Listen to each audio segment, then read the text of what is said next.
Good morning, everyone. I'm James Douay. I'm speaking to you from Barcelona in Spain, and I'm very pleased to be able to join your forum this morning in Seoul. Thank you very much for the introduction, and particularly to Sunyi Chol, who has arranged for me to join you today and help me with the preparations for the talk. So I'm an industrial archaeologist, an industrial heritage consultant. I've lived in Spain for 20 years. Before that, I was working with the English Conservation Agency doing conservation work in Great Britain. So as an industrial heritage consultant, my work is firstly to assess the historic values, historic qualities, historic interest of old structures, old buildings, old landscapes, particularly associated with industry, which is, of course, my specialization. And the purpose of this is to identify what makes them particularly interesting. Where are the values that we wish to perhaps protect? Historic buildings have particular interest, but locating where it is particularly held is often quite a challenge. And with that, the third part is to try and decide ways in which you might safeguard, protect this particular interest, and of course explain it to a wider public so that the things that make these buildings important can be understood by as many people as possible. In our democratic societies, we can't assume that our own interests are held by everybody, and we need to make sure that the quality of the interests that we identify can be transferred and held by everybody else. I'm particularly interested in being in Seoul. I've just finished a project writing a book of steam water pumping stations, their value in combating the sanitary crisis of cities in the 19th, 20th century. And the book ends up with a building in Seoul, the water treatment plant, where the steam engines were held for pumping clean water throughout the city and removing the waste from the beginning of the 20th century. So the purpose of my talk is to try and explain a little about this field. The complementary sides, which are usually referred to as industrial archaeology and industrial heritage. So these two names reflect the principal processes which the practitioners engage in, as well as the main products which result from their activities. To add to some confusion, these two terms are often used differently in different parts of the world, which reflects not so much different techniques or approaches that they might be using, but more local traditions of thinking about historical properties, heritage, archaeology, landscapes, and so forth. Industrial archaeology is the older of the two terms. It was coined in English, at least in 1955, by a British historian who wanted to point up the particular usefulness of the material evidence, the tools, the engines, the machinery, the factories, for understanding the Industrial Revolution. This is the time, the 1950s, when some of the early revolutionary industries of textiles, coal mining, and so forth, steam engines were becoming obsolete and disappearing. And this prompted a new interest to try and identify and perhaps keep the most valued part. And one of these first objects which were used, which were brought to the foreground to appreciate the Industrial Revolution, this is the Iron Bridge in a town called Ironbridge in now a rural, peaceful village in northern England in the late 18th century, 1779, when this was built. It was the center of the new industrial process which were creating an economy based on coal and iron. And this was the first bridge made of iron, cast iron, assembled, bolted together. And it is, of course, in itself an artifact of enormous interest to explain the processes, the technology, the society of its day. Another example is held in a museum. Heritage is in many ways what we call things which are too big to go in museums. Even large objects like this can be taken and cared for, kept in captivity, as you might say, in museum. Heritage sites, buildings, landscapes, objects which are too small to be conserved in a museum, but which we hope to do the same with, to conserve and interpret their meaning. So the rocket locomotive, the first locomotive used to pull carriages in the famous competition to run railways between Manchester and the port of Liverpool, won by Robert Stephenson with his rocket motive in 1829. And this object is evidence, a fascinating evidence for the technology of the time, the ironworking of the time, the appreciation of how steam might be used for the first time for locomotion, and highlights, I think, the purpose of industrial archaeology in using objects to understand this process.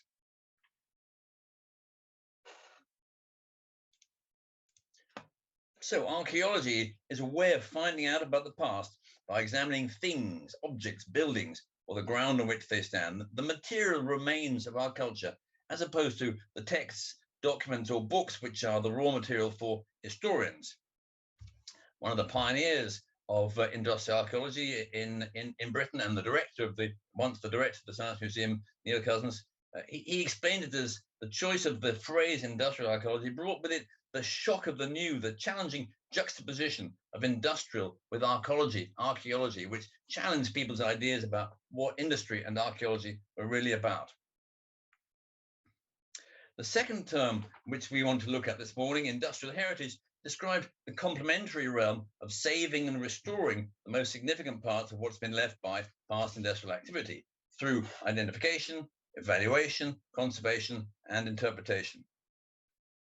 Ideally, this is the result of previous investigation using the techniques of industrial archaeology: surveying, documenting, close examination and recording, making inventories, even the archaeologist's traditional techniques of excavation. The two, archaeology and heritage, thus forming ideally a complementary whole.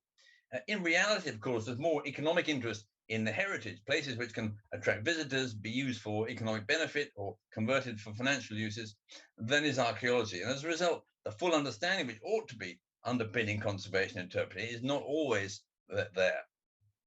That is the second interesting example of industrial archaeology and industrial heritage, the Darjeeling Mountain Railway in northern India. A very challenging combination of landscape, railways, as well as rolling stock, combined with the interpretation process of actually running the train. So these are historic vehicles which provide the maximum interest in terms of visitors by moving up and down the railway, but in so doing are becoming worn and damaged. So it's a very challenging field for industrial heritage conservation. This is another example, one of the early pioneers of pioneering sites. This is in central London, an early market built of cast iron, most of it, Covent Garden, threatened with demolition in the 1960s and clearance as understanding of the evidence of industrial evolution gained weight. It was first saved, and then its value as a potential source of income was appreciated, converted into what's now one of the most popular tourist destinations in central London. The Covent Garden, reused for restaurants, boutique shops, and various cultural activities.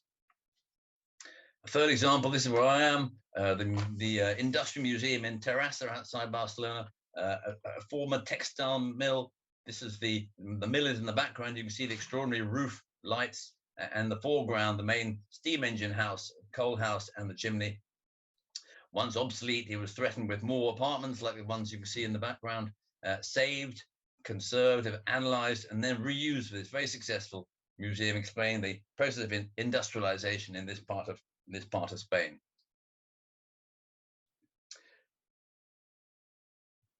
So the earliest work to preserve industrial buildings and sites started in Britain, as I say, the first industrial nation, as it likes to call itself.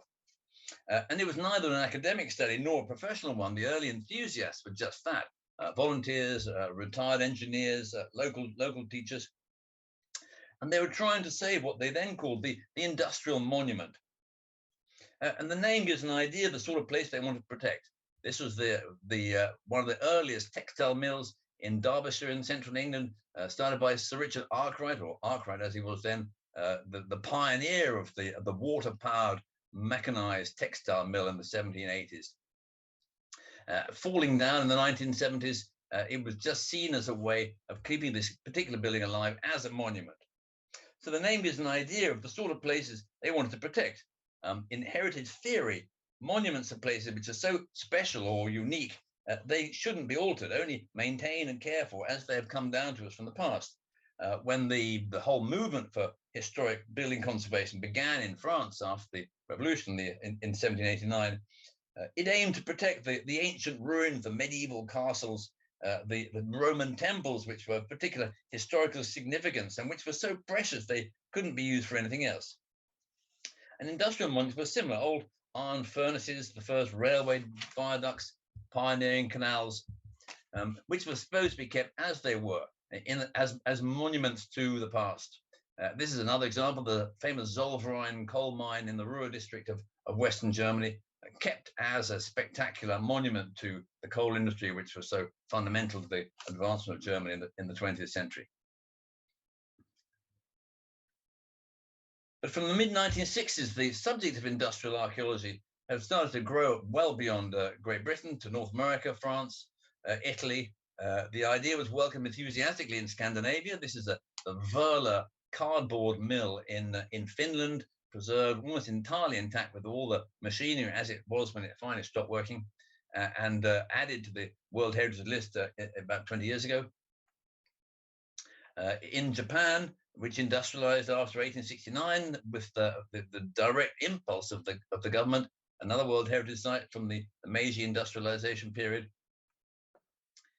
In Eastern Europe, experiencing industrialization through communism, Australia and India with the influence of the British Empire, even China, which is now enthusiastically reaching for industrial heritage, even though it's barely through its own experience of the Industrial Revolution. So industrialization has been an international phenomenon, and so has the process of conservation and interpretation of its heritage. The International Association for our field was born at a conference at Armbridge in 1973 in Britain, calling itself the birthplace of industry. And this established what we call TICI, an acronym for the International Committee for the Conservation of Industrial Heritage. It held its first conference in Armbridge, as I say, in 73, and it's had subsequent ones in Germany in 2009. And we'll have our next one next year in Montreal in Canada, postponed from last year, and then to be held now with fingers crossed, we'll be able to go there in August next year. So this field of industrial heritage, industrial archaeology, there are two theories or two competing ideas of what time period it should cover. And so one school of thought argued that it should cover all industrial sites of production of whatever age, from pre-industrial, prehistoric Egyptian stone quarries, like in this case, Aboriginal workings in Australia, flint mines, the Neolithic flint mine here in England, pre-industrial water mills. This is a site from your own country. However, it's now generally accepted that our main period of interest is from the formation of the industrial society, this great transformation, arguably the second great transformation after the Neolithic Revolution.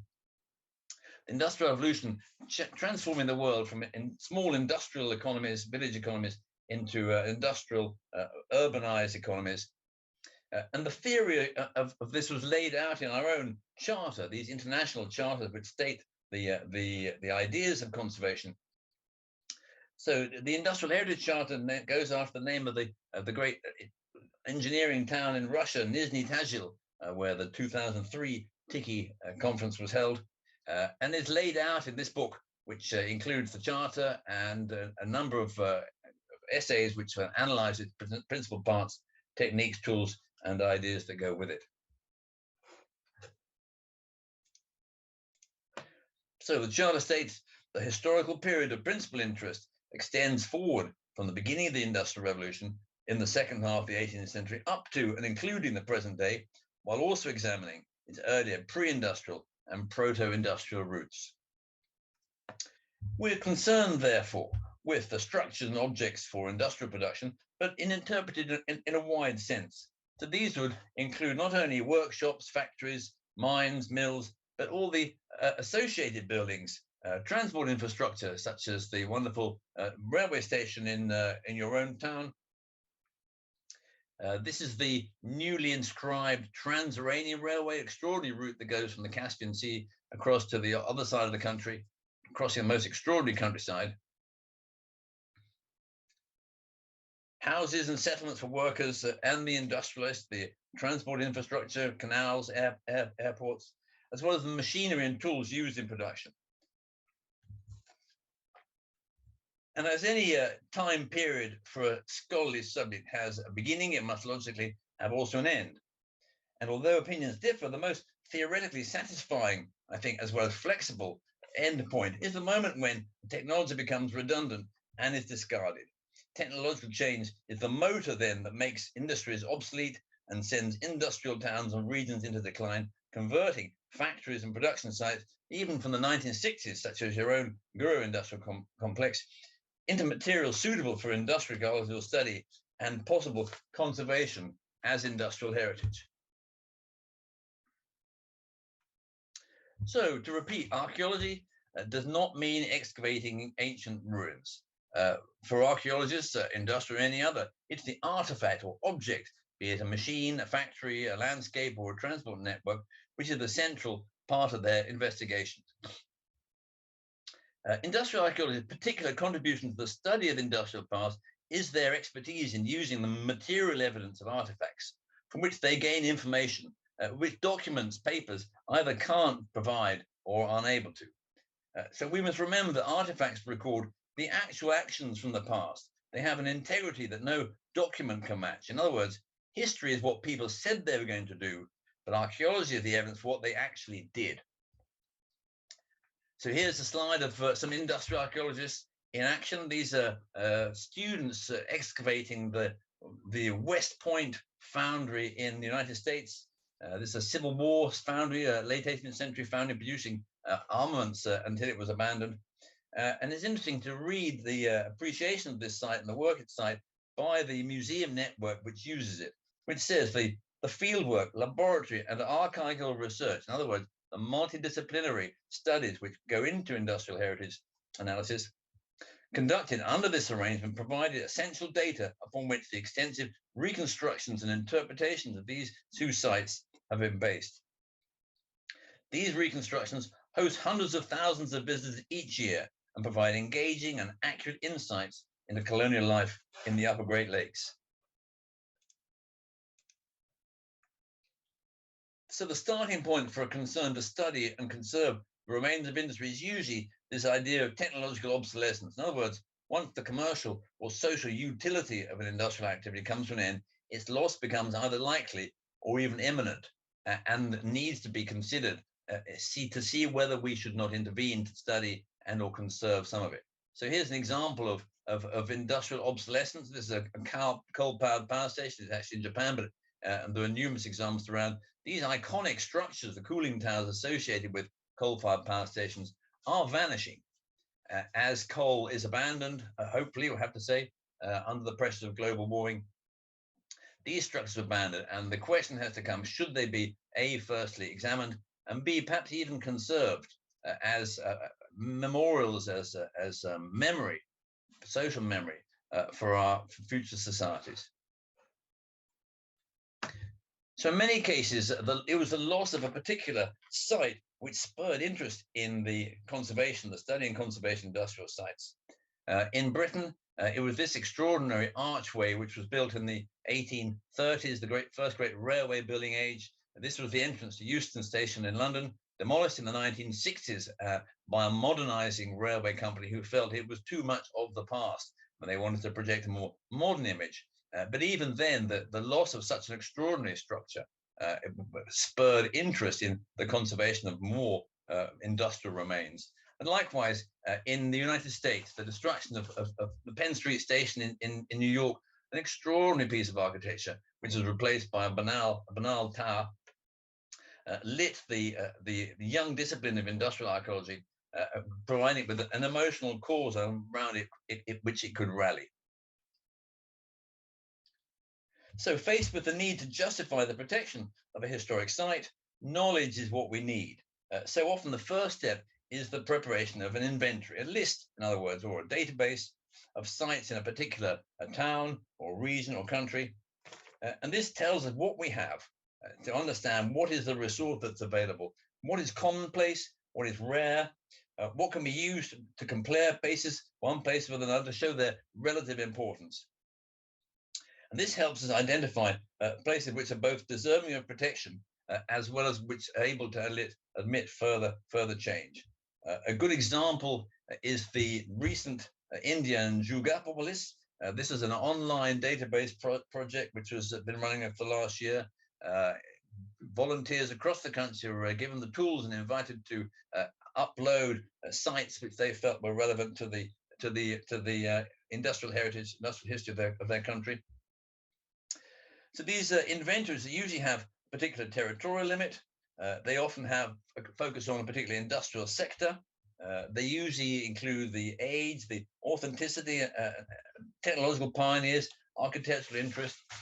And what we should and try and highlight both the unique as well as the typical or characteristic. Inventories can be rapid exercises done by volunteers or from the internet, or longer term or more profound programs with considerable field work, at which point they start to involve a degree of recording or documentation. So the field techniques of documentation can involve both above ground recording, like this in this picture, as well as below ground excavation. The decision of what technique should be used will depend on the priorities of the agency which is undertaking the process. For instance, it was the rapid decline of the textile industry in the Northeast United States in the 1960s, which prompted the formation of the Historic American Engineering Record, which started doing extraordinarily high quality drawings of historic textile mills. They carried on doing other buildings. This is one of their drawings of a petrol station. Also increasingly character, a field of some conservation interest as these buildings become more rare. The more sophisticated example, this is a 3D laser scanning of a site in Alaska, a gold mine, abandoned gold mine. You can see the original building on the left-hand side and the digital scan on the right. Cheap, quick, and providing extraordinary level of accuracy, which can be used not only for study but also explaining these buildings, these sites to other people. And a third example of the techniques for documentation, this is particularly useful in our field. This is process recording, not just recording how the building is or was when it's built, but how it functioned. Raw materials coming in at one end, passing through a series of processes of elaboration till the final product leaves at the other end. And again, there are a series of techniques which have been worked out into quite a sophisticated process for recording the processes of industrial sites.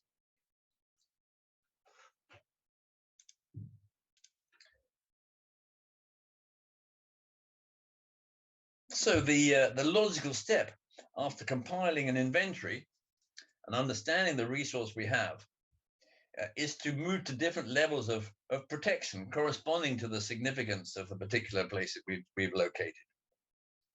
These will vary from country to country, of course, but typically they range from local lists through nationally designated places up until the most elaborate, the list, the World Heritage List, compiled by UNESCO of what it considers to be the world's most important cultural and natural sites. This is the Volklingen Steelworks in Germany as part of the Ruhr area, which I mentioned before, conserved in a most extraordinary manner to a very complicated resource of rusting steel and ironworks, and used in the most spectacular manner to interpret the history of the site through these wonderful light shows. Another example is the enormous Fray Bentos meat processing works in Uruguay, a complex of slaughterhouses, meat processing, accommodation, houses for workers and staff in a landscape associated with the production of beef.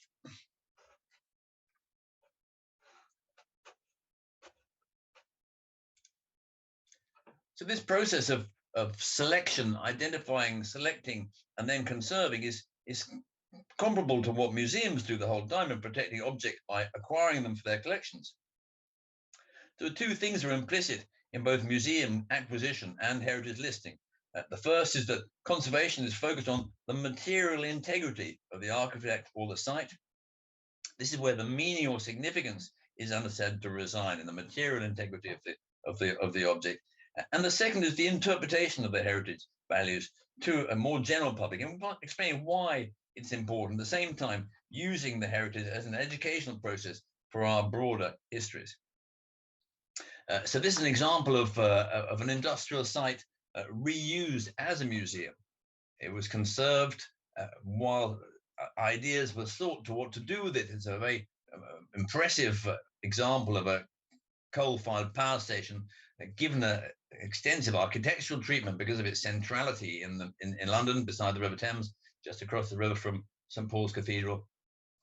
Empty and threatened for a number of years until a museum director suggested it would be an ideal contemporary art museum. And power stations have been welcomed by the contemporary art field. They're large, they're open, they have space for big objects.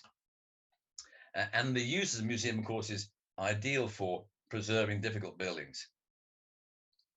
Because once sites have lost their utility through obsolescence, conservation often has to find a new economically beneficial purpose which can sustain them into the future.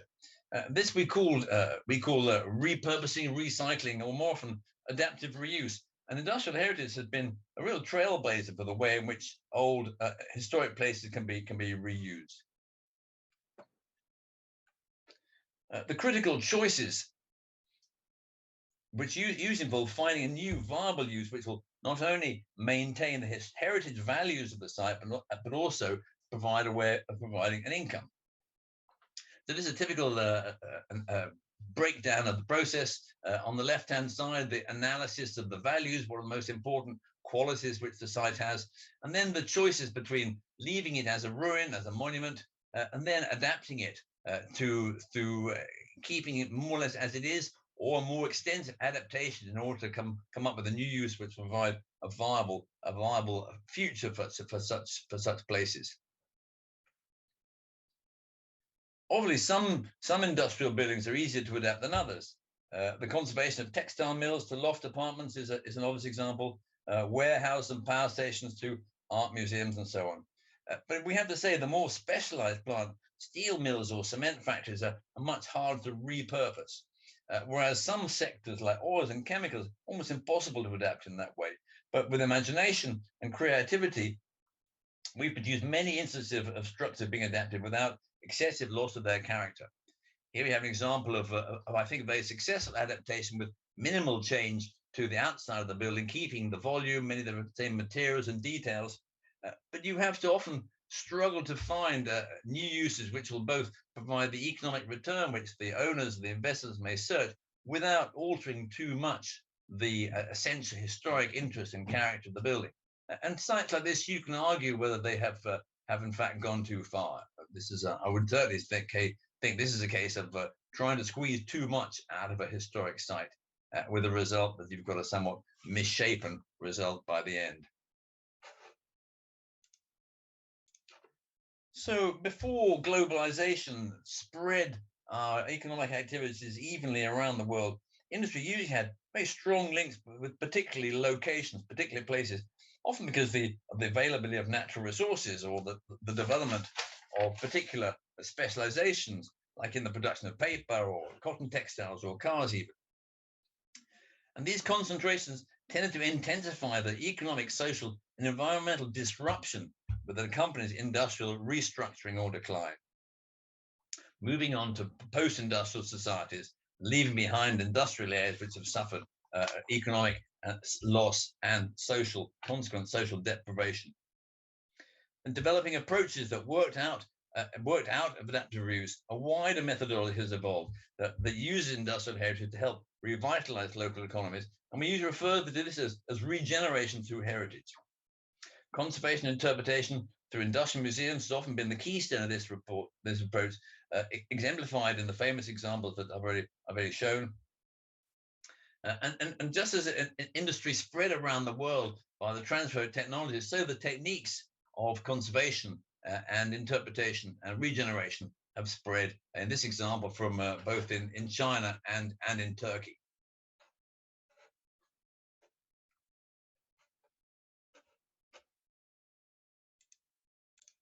One of the pioneers of these processes was this area in the Ruhr, where the International Building Exhibition was held in the 1980s. I'm sorry, a region devastated by industrial decline, which had been one of the great industrial areas through the 20th century, based on coal and steel production.